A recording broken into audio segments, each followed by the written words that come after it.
Just gonna go mirror series along the 3-point line.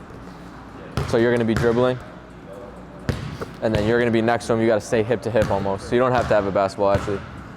You can keep it, yeah, left hand. So wherever you move, he's gotta move. So you're just going along the 3-point line. Just make sure you each stay on, like you stay on that side, don't cross over. You stay on this side. Go like, take like 30 seconds. You can go forward, backwards, whatever you want, changing tempos all the way around, then we'll switch it. One of the most important parts of all of my warm-ups is I want them to preface what we're going to be doing in the actual workout. So this workout is a ball handling and a shooting workout, and it's also largely going to be focused on your ability to get by people, change speeds, use that offhand to get by them, and actually get downhill to the rim. So I'm going to preface that within my warm-up by introducing a little bit of change of speed stuff, which you guys can see with this mirror, and then also a little bit of offhand work with some shoulder offhand boxing, which you guys will see next. So again, it's kind of just introducing some of the aspects that they're going to see as we get into the actual workout. You can start it. You started, Jim.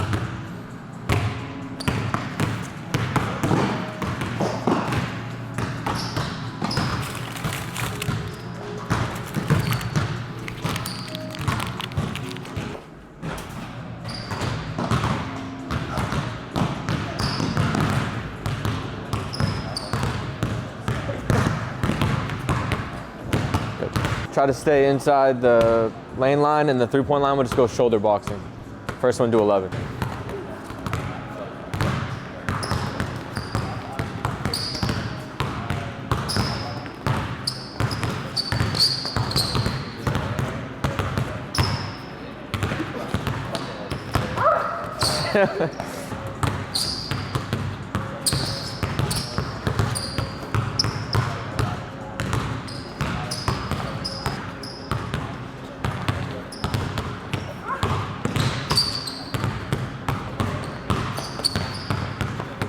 So I'm gonna stand underneath the rim, I'm gonna point to one side.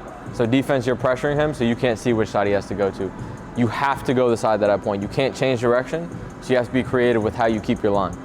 Okay, so you can work on that heavy foot that you were just working on, change speed, whatever, bumps, cut in front. Whatever side you go, you gotta stay on that line. You can't let him change direction. So defensively, once he picks a side, you wanna try to cut his ass off, quick. He says all downhill? Huh? Yeah, all downhill to the rim.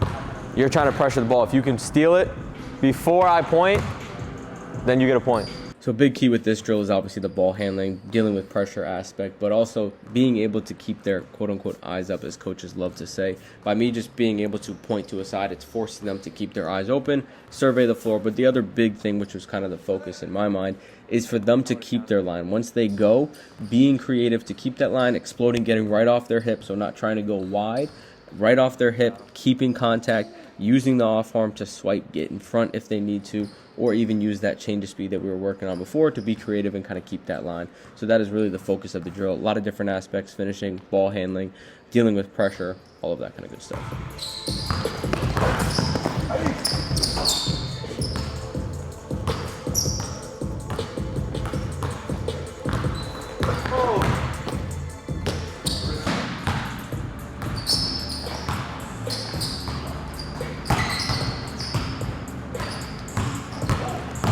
There you go. Good.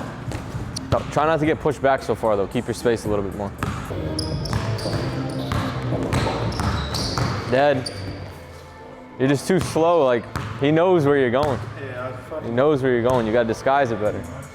When you see it, you just gotta go. Get him on your hip, play from there.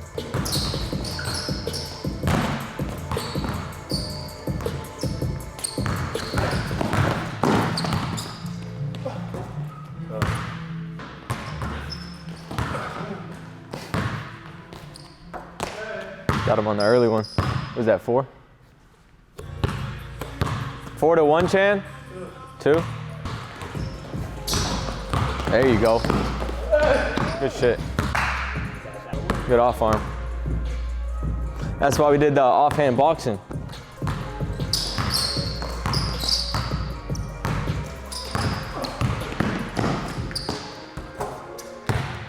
Good job, Chan. 4-4.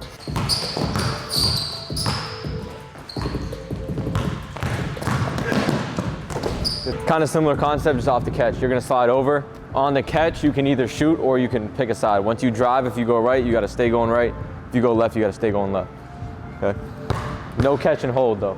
So very similar concept here, just off the catch as opposed to off the dribble. If you have space for that shot, take the shot. Don't hesitate. Be confident with it. But then if they close out a little bit too hard, go right, go left. And if you're going to go in that direction, go hard. Don't let the defense cut you off your line. Be physical. And again, get downhill to the rim. So working on our shooting, working on some contest shots, some contest finishing, but also working on some live reads as well.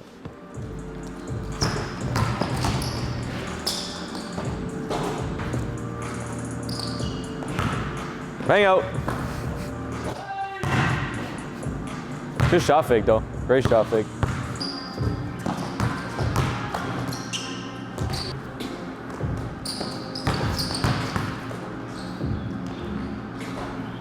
F5. Other side.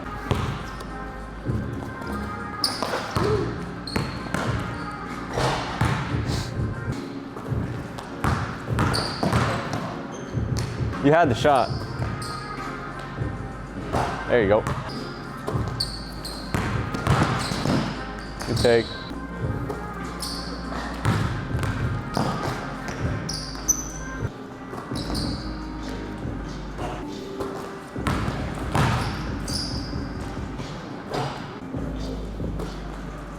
There you go.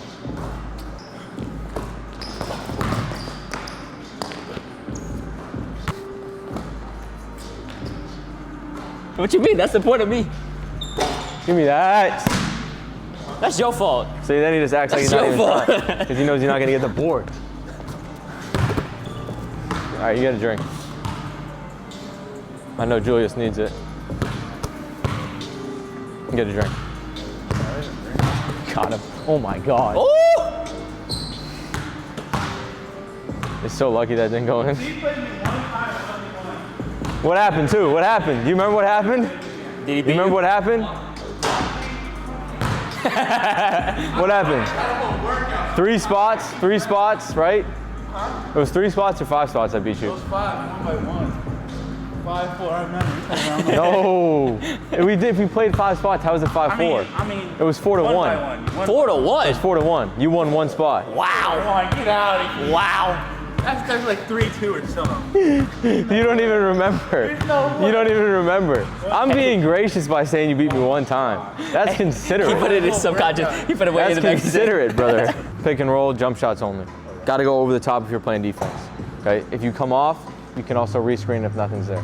You try to flow into it as quick as you can. Like after you shoot, if you score, we'll get the rebound, kick it right back out, go right into it. And if you get it, as soon as you get the ball, go right into it. So AKA, I don't want you doing this. And then you get into it. You waste 7 seconds. Just get right into it. So keeping the theme of a ball handling and a shooting workout, combining the both together here, working on our ability to set up screens, ideally by using that change of speed, and then also getting into shots by constraining it to jump shots only, making it a little bit more realistic, because obviously if you can get to the rim in this drill, you're going to make layups all day long. It's going to be too easy, so making that constraint of jump shots only makes it more realistic. And then again, we're working on our 2 primary skills, ball handling, change of speed, dealing with pressure, as well as getting into that shot, whether it's a 3, mid-range, whatever they want. So as you guys can see throughout the workout, I would just say, hey, 5 makes, and then randomly we have to see who can make 5 threes the fastest. This is just a good way for them to get up shots while they're a little bit tired, a little bit out of breath. Preferably, they're going to take shots at different spots. So this is a good way to just add in some volume to your shooting work throughout the course of the workout, while also making it a little bit variable, a little more challenging, a little bit more realistic. 5 threes. Try to change the spot a little bit every time. You got it. Defense starts 1 foot on the baseline. You start right here, foot on the break. Got to take 2 dribbles uphill, shot. Stay outside the 3. Drew, you stay outside the 3. So this is a staple contested shooting that I like to do. It's just a good way to add in some dribble step timing work without them consciously thinking of it. Good way to get some contested shooting reps while also working on our balance, being able to make shots while traveling away from the rim. Before getting into the last thing, which is just some volume shooting for the last 5 minutes, as you guys can see, I also threw in a pretty shitty basketball. So just getting a little bit of variability and challenge there. Overall, hope you guys liked the workout. If you guys did, you want to see more of these, drop a comment below, like, subscribe, all that kind of good stuff. Appreciate you. We will see you guys in the next video. Say 50. And the way you guys are shooting today, we'll go 40. Oh, 50. We'll go 40. I got it.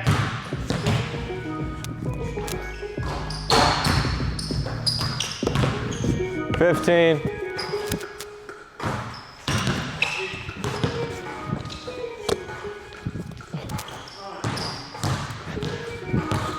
Chad! I 4, mean, Joe.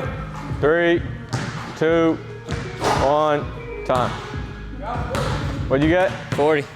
Oh, I told you that was a pretty accurate number there.